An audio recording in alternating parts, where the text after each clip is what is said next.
Volvos, pa hajtë më. Okej. E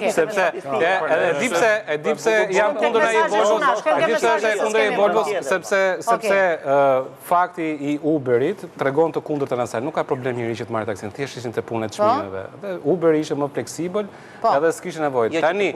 Tani, po në Uber punohet shofer. Domethënë njëri ka makinë vet. Pra nuk është se lindi kërkesa se s'kishte njerëz. Njerëzit thjesht nuk shkonin se ishte kosto, domethënë nuk i interesonte, domethënë. Po pra, edhe tesa po shkon drejt një kulture më lifestyle më të shëndetshëm. Ne nuk mund të konkurrojmë me Evropën në ekonomi të fushës. Ai sa prodhon ullinj Italia ne s'kemi për të prodhuar ne jashtë. Ka fusha më të mëdha.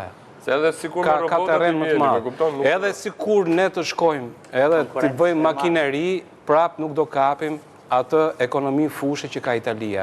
Dhe jo vetëm të Italisë, por në çdo vend tjetër, sepse jemi vend i vogël. Ajo që ne duhet mendojmë është si do këto resurse që i kemi, burime natyrore dhe njerëzore, ti maksimizojmë që të qëndrojnë këtu. Kaq. Kjo është sfida.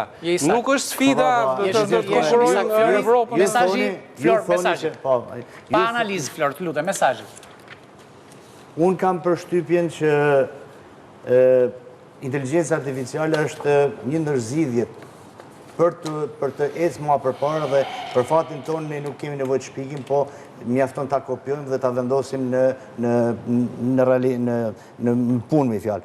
Ajo që është rëndësishme që inteligjenca artificiale nuk kushton si dikur përpara, që kushton të shumë, tash është më e pranueshme dhe biznesi mund ta vënë punë. Por problemi është që mas shumë vështirësive që pas biznesi, duhet se s'bën një mbështetje, sepse ne nuk e kemi ba të vetëm këtë punë dhe vendet që kanë shkuar aty ku janë nuk e kanë ba të vetëm. Përderisa ne paguajmë taksat, duhet të taksat na rikthehen.